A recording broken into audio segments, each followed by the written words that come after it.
Bonjour à tous et bienvenue sur la chaîne Qui va en vélo. Alors aujourd'hui on va parler du kit cadre IG Model S ainsi que des roues Pro X. Qu'est-ce que ça donne après environ 1300 km? C'est parti.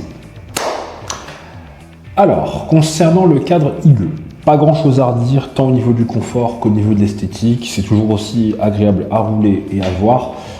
Juste un petit point de vigilance quand même au niveau de la direction parce qu'il y a une espèce de bague qui permet l'intégration des durites et des câbles mécaniques, le cas échéant, et qui parfois peut aller frotter la fourche.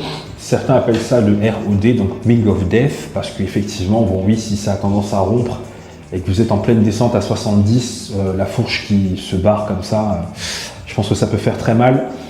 Donc voilà, juste avoir un point de vigilance sur la fourche. Donc je démonterai le cadre et voir un peu si la fourche est impactée de quelque manière que ce soit, parce que c'est vrai qu'en mettant, en freinant, ça peut mettre des à-coups ou en sollicitant la direction, en tournant ou autre, c'est vrai que parfois ça peut être problématique d'avoir ce système-là, alors que des bagues en plastique ou quelque chose qui sollicite un peu moins le carbone de la fourche et du pivot de fourche, ça peut être plus intéressant.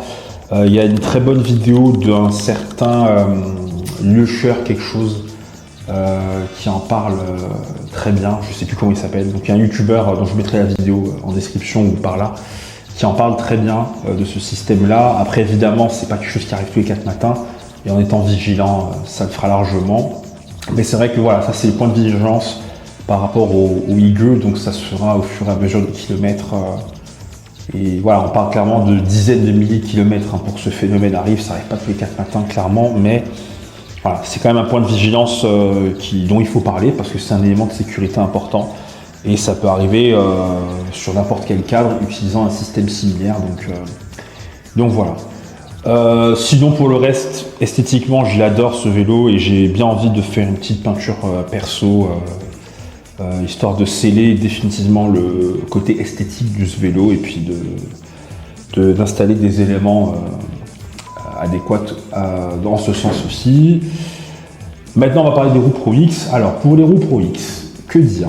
Pour le prix, elles sont super intéressantes parce qu'on est à 220 $ plus frais de port la paire, donc ça dépend de où vous habitez, mais au niveau du prix, avoir une paire comme ça c'est un miracle, il n'y a pas d'autre mot, parce que en général aux alentours de 400 €, là, les paires de roues, c'est plutôt de l'aluminium, qui est une bonne matière, mais un poids total assez lourd. Ça va tendre vers les 1,8 kg, 1,9 kg, voire 2 kg. Alors parfois c'est très intéressant à rouler, mais parfois beaucoup moins. Parfois on a envie d'avoir une paire de roues un peu plus légère, un peu plus dynamique et qui change le vélo. Donc cette paire, elle est très intéressante pour quiconque n'ayant pas un budget super élevé et qui a envie de rouler une paire pour des périodes précises de l'année, comme l'hiver, le printemps, etc., etc. Maintenant, si vous voulez rouler assez longtemps avec une paire de roues, ce n'est pas celle que je vous conseillerais. Voilà, à partir de 100 km, je commence un peu à saturer avec cette paire de roues qui est intéressante. Mais voilà, après 100 km, je trouve que ça devient un peu balourd, pas intéressant. Il y a des paires de roues qu'on prend toujours plaisir à rouler, peu importe la distance. Voilà, après bon, quand on est crevé, mais voilà, parfois il y a des paires de roues avec lesquelles on a envie de relancer même à 150 bornes, voire 200 bornes, quoi. Et celle-là, elle en fait pas trop partie, malheureusement. Donc bon, bonne paire de roues pour plein d'utilisateurs différents. Pour du vélo taf, ça me paraît un peu exagéré, mais pour s'entraîner. Vous êtes débutant avec un budget limité, ça peut être intéressant. Pareil, quelqu'un qui a envie d'avoir une paire de roues de secours.